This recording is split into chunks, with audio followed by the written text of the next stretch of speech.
چوتھی حدیث ہے ان انس رضی اللہ عنہ قال انکم لتعملون اعمالا، حضرت انس روایت کرتے ہیں کہ تم لوگ کچھ عمل ایسے کرتے ہو ہی ادق فی اعینکم من الشعر، جو تمہاری نگاہوں میں بال سے بھی باریک ہیں، معمولی ہیں. کننا نعدها علی عہد رسول اللہ صلی اللہ علیہ وسلم من الموبقات، ایسے اعمال کو ہم حضور صلی اللہ علیہ وسلم کے زمانے میں ہلاک کرنے والی چیزوں میں سے شمار کرتے تھے. یعنی کچھ تمہارے اعمال، اب دیکھیں کہ یہ اس دور کی بات ہے جب ابھی صحابہ کرام زندہ تھے اور وہ اپنے دور کے لوگوں کو دیکھ دیکھ کے پریشان ہوتے تھے کہ تم بڑے بڑے ہلاک کرنے والے کاموں کو اتنی آسانی سے کر جاتے ہو اور اتنا چھوٹا حقیر سمجھتے ہو، گویا بال سے بھی باریک چیز ہے. اور آج جو اتنے 100 سال کا وقفہ آ گیا بیچ میں، تو ہماری حالت تو اس سے بھی کئی درجے بری ہو گئی کہ ہم بڑے بڑے کبیرہ گناہوں کو، جنہیں صحابہ کرام مہلکات، موبقات کا مطلب ہوتا ہے ہلاک کرنے والی چیزیں، حضور صلی اللہ علیہ وسلم نے فرمایا 7 ہلاک کرنے والے کاموں سے بچو. اس میں جادو ہے، اس میں والدین کی نافرمانی ہے، اس میں یتیموں کا مال کھانا ہے، اس میں کسی بے گناہ معصوم عورت پر تہمت لگانا ہے، جھوٹی گواہی دینا ہے، اللہ تعالیٰ کے ساتھ شرک کرنا ہے، سود کھانا ہے. تو یہ کیا ہے؟ موبقات، ہلاک کرنے والی چیزیں. اور فرمایا کہ ہم جن چیزوں کو نبی صلی اللہ علیہ وسلم کے دور میں موبقات سمجھتے تھے، تم ان کو کوئی اہمیت ہی نہیں دیتے، کہتے چھوٹی سی بات ہے اللہ تعالیٰ معاف کر دے گا، خیر ہے کوئی فرق نہیں پڑتا، اور ہر کام یہ سوچ کے چھوڑتے چلے جاتے. انسان کے اندر سستی اسی وقت آتی ہے کہ جب وہ گناہ کو بڑا ہلکا سمجھنے لگتا ہے. اسی لیے کسی کا قول ہے کہ تم یہ نہ دیکھو کہ گناہ چھوٹا ہے کہ بڑا ہے، یہ دیکھو کہ کس ہستی اور کس ذات کی شان میں گستاخی ہے اس کی بات نہ مان کر. آپ دیکھیں کہ آپ کسی کو کچھ کہتے ہیں کہ یہ کر دو، اپنے بچے کو یا کسی کو بھی، اس کو ایک دفعہ آپ حکم دیتے ہیں وہ نہیں کرتا، دوسری دفعہ نہیں کرتا، تیسری دفعہ کیا ہوتا ہے؟ انسان کو غصہ آ جاتا ہے کہ کیوں نہیں کرتا. کیوں غصہ کیوں آتا ہے اس وقت؟ اس لیے کہ آپ کا بچہ ہے، آپ نے اس کو جنا، آپ نے اس کو پالا پوسا، اس کی ساری تکلیفیں اٹھائیں، اور وہ جب بڑا ہو گیا، طاقتور ہو گیا، تو آپ ہی کا نافرمان ہو گیا، آپ ہی کی بات نہیں مانتا. تو ایسے میں انسان کیا محسوس کرتا ہے؟ اسے اپنی گستاخی محسوس کرتا ہے، اور حقیقت میں ہے بھی. اب دیکھیں کہ ہم ایک طرف مسلمان ہیں، اپنے آپ بڑے اسلام کے دعوے کرتے ہیں، دوسری طرف ہم دنیا بھر کے سامنے ایسے کام کرتے ہیں جو اللہ تعالیٰ کے احکامات کے خلاف ہیں، تاکہ غیر لوگ دیکھ کے یہ کہیں یہ ہے اللہ کے نام لیوا، یہ ہے اسلام کے نام لیوا. تو گویا ہم اپنے اندر خانے نہیں، سر عام اللہ تعالیٰ کے دین کو رسوا کرتے ہیں. جس طرح آپ دیکھیں شرارتی بچوں کی مائیں آنکھیں نکالے، انہیں کھینچے تانے، انہیں منع کرتی مت کرو مت کرو، لیکن وہ کسی طرح باز نہیں آتے. بالکل اسی طرح اللہ تعالیٰ ہمیں ڈراتے ہیں، دھمکاتے ہیں، پیار سے کہتے ہیں، ہر طرح کہتے ہیں، لیکن ہم ہیں کہ ڈھیٹ جمے ہوئے اپنی اپنی جگہ پر، ہلتے جلتے نہیں، ٹس سے مس نہیں ہوتے، اور سر عام غلط کام کرتے ہیں، جس کا نتیجہ کیا نکلتا ہے کہ جگ ہنسائی ہوتی. تو کیا اللہ تعالیٰ کو اس بات پر غیرت نہیں آتی ہوگی؟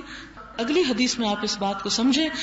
ان ابی ہریرہ رضی اللہ عنہ ان النبی صلی اللہ علیہ وسلم قال ان اللہ تعالی یغار وغیرۃ اللہ تعالی ان یأتی المرء ما حرم اللہ علیہ، متفق علیہ.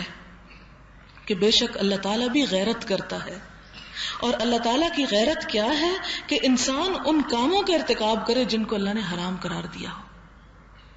یعنی جس طرح پچھلی حدیث میں ہم نے دیکھا، یعنی اس کی تفسیر میں کہ جب انسان ایک کام کھلے عام اس طرح کرے، مثلا ایک والدین کے سامنے، بچے سب کے سامنے بدتمیزی کرے یا شرارت کرے، تو اس میں والدین کو کیا ہوتی ہے؟ خفت ہوتی ہے، غیرت آتی کہ دیکھو یہ کیا ہو رہا ہے، میری اولاد اور میرا رشتہ دار یا میرا فلاں، یعنی کتنی شرمندگی کی بات ہوتی ہے انسان کے لیے.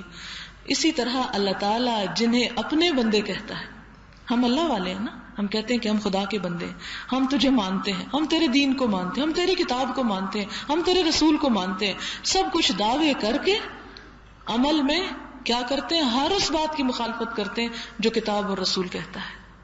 اب یہ کیا ہے؟ یہ اللہ تعالیٰ کی غیرت کو چیلنج ہے. اسے شرم آتی کہ میرے بندے، میرا نام لینے والے، مجھ پر ایمان لانے والے یہ کام کرتے ہیں. اور اس کی مزید وضاحت کہ ہاں جس طرح تمہیں غیرت آتی ہے، تمہیں شرم آتی ہے جب تمہاری مرضی کے خلاف کوئی کام کرتا ہے، اسی طرح اللہ تعالیٰ کو بھی غیرت محسوس ہوتی ہے، اسے بھی حیا محسوس ہوتا ہے جب اس کے بندے اس کی مرضی کے خلاف کام کرتے ہیں. اور خاص طور پر کیا، وغیرت اللہ، اللہ تعالیٰ کی غیرت یہ ہے کہ انسان وہ کام کرے جنہیں اللہ تعالیٰ نے حرام کیا. اب حرام کیا ہے؟ قرآن پاک میں جو حرام کی تفصیلات آئی ہیں. چلے ہم نہیں شراب پیتے، ہم نہیں سود کھاتے، ہم نہیں اور اس طرح کے کام کرتے، لیکن غیبت حرام ہے یا نہیں؟ کتنے مزے سے شغل سمجھ کے کرتے ہیں، دوسروں کا مذاق اڑانا شغل سمجھ کے، دوسروں پہ ہنسنا شغل، جھوٹ بولنا معمولی بات. یہ بھی ان چیزوں میں سے ہیں جنہیں اللہ تعالیٰ نے حرام قرار دیا. تو جب انسان ایسا کوئی کام کرتا ہے تو اللہ تعالیٰ ایسے بندے پہ پھر کیا کرتے ہیں؟ غصے کی اور غضب کی نگاہ ڈالتے ہیں کہ یہ کس کام میں مبتلا ہے اور یہ کیوں نہیں رک جاتا اس چیز سے جسے میں نے اس کے لیے حرام ٹھہرایا. چھٹی حدیث ہے جو ایک طویل حدیث ہے جس کا میں ترجمہ اس کتاب سے پڑھوں گی اور آپ بھی اسے دیکھتے چلے جائیں. رک رک کے بیچ میں کچھ میں وضاحت ہلکی سی کروں گی انشاءاللہ. حضرت ابو ہریرہ رضی اللہ تعالی عنہ کہتے ہیں کہ میں نے رسول اللہ صلی اللہ علیہ وسلم کو یہ فرماتے ہوئے سنا کہ بنی اسرائیل میں 3 اشخاص تھے، 3 لوگ تھے، جن میں ایک برس کی بیماری والا، دوسرا گنجا اور تیسرا اندھا تھا. اللہ تعالیٰ نے ان کو آزمانا چاہا تو ایک فرشتہ انسان کی شکل میں ان کے پاس بھیجا. وہ پہلے برس والے کے پاس آیا، اسکن ڈیزیز ہوتی ہے نا جس میں سفید ہو جاتی اسکن، اور کہنے لگا کہ تجھے کیا چیز پسند ہے؟ وہ کہنے لگا عمدہ رنگ اور حسین جلد اور اس گھناؤنی بیماری سے نجات جس کے سبب لوگ مجھ سے بھاگتے ہیں اور نفرت کرتے ہیں. فرشتے نے اس کے بدن پر اپنا ہاتھ پھیرا تو اس کی وہ بیماری غائب ہو کر خوبصورت جلد نکل آئی. پھر پوچھا کہ مال کون سا پسند ہے؟ راوی کو شک ہے کہ اس نے اونٹ بتایا یا گائے. بس اسے 10 ماہ کی حاملہ اونٹنی دے کر دعا کر دی کہ اللہ تعالیٰ اس میں برکت عطا فرمائے، یعنی وہ آگے بچے دے گی اور اس سے پھر مال بڑھ جائے گا.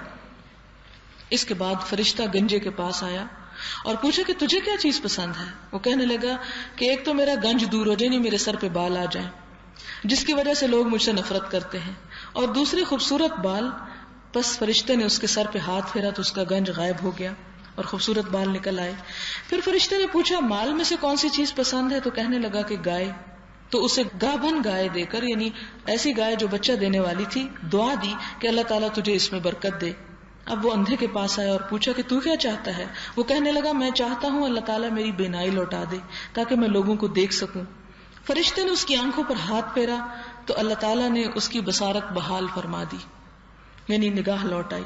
فرشتے نے پوچھا تجھے مال کون سا پسند ہے؟ تو کہنے لگا بکری. تو اسے بھی ایک بچہ دینے والی بکری دے دی. ان دونوں کے جانوروں نے بھی بچے جنے اور اس کی بکری نے بھی بچہ دیا. بس فرشتے کی دعا کی برکت سے کچھ دنوں میں اونٹ والے کا اونٹوں سے، گائے والے کا گایوں سے اور بکری والے کا بکریوں سے جنگل کا جنگل بھر گئے. اب فرشتہ اپنی پہلی شکل و صورت میں پہلے برس والے کے پاس آیا اور کہنے لگا میں مسکین و غریب آدمی ہوں، وسائل سفر سے محروم ہو گیا ہوں، اب میرا کوئی ذریعہ نہیں جس سے میں اپنا سفر پورا کر سکوں، بس یا خدا کا سہارا ہے یا پھر تمہارا. میں تم سے اس ذات پاک کے نام پر سوال کرتا ہوں جس نے تمہیں عمدہ رنگ، خوبصورت کھال اور اتنی زیادہ اونٹ مرحمت فرمائے، مجھے سواری کے لیے ایک اونٹ دو تاکہ میں اپنی منزل مقصود تک پہنچ جاؤں. وہ کہنے لگا میرے ذمے تو پہلے ہی بہت سے حقوق ہیں، میں نے تو بڑی ذمہ داریاں ادا کرنی ہیں. فرشتہ کہنے لگا تم مجھے شناسا سے لگتے ہو، یعنی میں تمہیں کچھ پہچان رہا ہوں. کیا تم وہی نہیں جسے برس کی بیماری تھی، جس سے لوگ نفرت کرتے تھے اور نادار اور فقیر تھے تم؟ اللہ تعالیٰ نے تم کو یہ مال و دولت عطا فرمائی. وہ کہنے لگا یہ مال و دولت تو میری وراثت سے ملی ہے، مجھے باپ دادا سے چلی آ رہی ہے. فرشتے نے کہا کہ اگر تم نے جھوٹ بولا ہے تو اللہ تعالیٰ تمہیں ویسا ہی کر دے جیسے پہلے تھے، یعنی بد دعا دے دی. پھر فرشتہ گنجے کے پاس پہلی شکل و صورت میں آیا، اس سے بھی وہی کچھ کہا جو برس والے سے کہا تھا، اور اس نے بھی وہی جواب دیا. تو فرشتے نے اس سے بھی کہا کہ اگر تم جھوٹے ہو تو اللہ تعالیٰ تم کو ویسا ہی کر دے جیسے پہلے تھے. میں نادار و فقیر مسافر ہوں، اسباب و ذرائع سفر ختم ہو گئے، سفر جاری رکھنے کا کوئی وسیلہ و واسطہ بغیر اللہ تعالیٰ یا پھر تمہارے سوا اور کوئی نہیں. میں اس اللہ کے نام سے جس نے تمہاری بینائی لوٹائی تم سے ایک بکری کا سوال کرتا ہوں تاکہ اس کے ذریعے تکمیل سفر کی کوئی صورت کروں. وہ کہنے لگا بے شک میں اندھا تھا، اللہ تعالیٰ نے مجھے بینائی عطا فرمائی، میرے مال سے تم جو چاہو جتنا چاہو لے لو، جتنا چاہو چھوڑ دو، اللہ کی قسم آج اللہ کے نام پر تم جو بھی لینا چاہو گے میں تمہیں منع نہیں کروں گا، کیونکہ اللہ تعالیٰ نے یہ سب کچھ مجھے دیا ہے۔ فرشتے نے کہا تمہارا مال تمہیں مبارک رہے، یہ تو تم لوگوں کی آزمائش تھی، اللہ تعالیٰ تم سے خوش اور تمہارے دونوں ساتھیوں سے ناراض ہوا ہے۔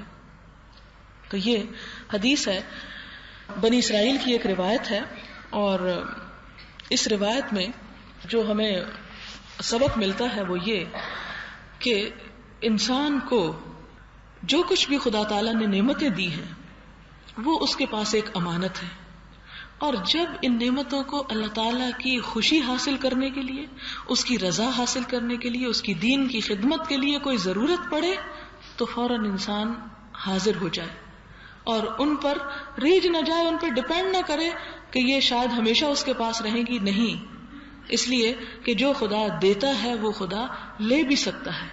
تو جب وہ دیتا ہے تو اس سے اس کی خوشنودی اور اس کی رضا حاصل کرنے کا ذریعہ یہ ہے کہ اسی کی راہ میں پھر انسان اپنی مرضی کے ساتھ دے۔ جیسے والدین چھوٹے بچوں کو پہلے چیز دے دیتے ہیں، پھر اسے کہتے ہیں اچھا دو، تو بچے کہتے ہیں نہیں ہم نہیں دیتے، یا وہ اسے دے دیتے، تو کیا وہ یہ نہیں کہ والدین ان سے کچھ چاہتے ہوتے ہیں، صرف ان کا ایک رویہ، ایک ایٹیچیوڈ دیکھنے کے لیے اللہ تعالیٰ کو کس چیز کی بھلا ضرورت ہے، لیکن وہ ہم سے کیا دیکھنا چاہتا ہے کہ ہمارے دل اس کے لیے کتنے بڑے ہیں اور اس کی خوشی کے لیے ہم کیا کچھ کر سکتے ہیں۔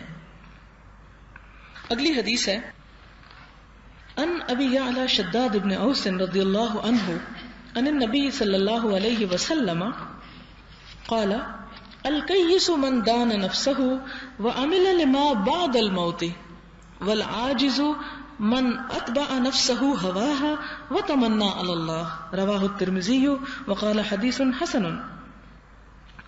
اس حدیث کا مطلب یہ ہے کہ ابو یعلی شداد بن اوس روایت کرتے ہیں کہ نبی صلی اللہ علیہ وسلم نے فرمایا عقل مند آدمی وہی ہے جو اپنا حساب لیتا رہے، اپنا محاسبہ کرتا رہے اور آخرت میں کام دینے والے کام کرے، یعنی آخرت میں کام آنے والے کاموں یا اعمال کو اختیار کرے، اور عاجز یعنی بے وقوف وہ شخص ہے جو اپنے آپ کو اپنی خواہشات کا تابع اور غلام بنا لے، یعنی جدھر دل کی مرضی آئے ادھر چلتا چلا جائے، اور اللہ تعالیٰ سے بھلائی کی امیدیں باندھے کہ اللہ غفور رحیم ہے، معاف کر دے گا، خیر ہے کوئی بات نہیں۔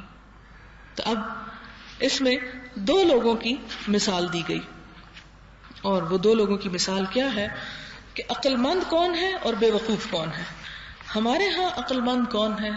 وہ ہے جو زیادہ سے زیادہ دنیا بنانا جانتا ہو، خواہ کسی بھی ذریعے سے، حلال ہو یا حرام ہو، جائز ہو یا ناجائز ہو، اللہ تعالیٰ کی پسند کا ہو یا ناپسند کا ہو، اور بے وقوف وہ ہے جو اپنی دنیا کا نقصان کرے۔ اللہ تعالیٰ کے نزدیک عقل مند وہ ہے کہ جو وہ عمل کرے جو اسے کل کام آئے، ہمیشہ کی زندگی میں فائدہ دے، اور بے وقوف وہ ہے جو اس دنیا کے بنانے کے چکر میں اپنی مرضی اور نفس کے پیچھے چلتا چلا جائے، اور جب خدا کا خیال بھی آئے یا خوف تھوڑا سا آئے یا دل میں احساس آئے تو یہ سوچ کے اسے پیچھے کر دے کہ وہ تو بڑا غفور رحیم ہے، لہٰذا وہاں تو چھوٹ ہو ہی جائے گی، دنیا نہیں کاٹے کٹتی اور دنیا کی منزلیں نبھانا اور ان سب رسموں کو پورا کرنا مشکل ہے، لہٰذا پہلے جس کو پنجابی میں کہتے ہیں نا کہ اے جہان مٹھا تو اگلا کہیں ڈٹھا، کہ یہ دنیا جو ہے اس میں جو ملتا ہے وہ تو حاصل کر لو، کل پتہ نہیں ہماری قسمت میں ہے بھی یا نہیں، یہ نہ ہو یہاں بھی کچھ نہ ملے اور کل کو بھی کچھ نہ ملے۔ تو یہ انسان کی بے صبری اور بے وقوفی ہے۔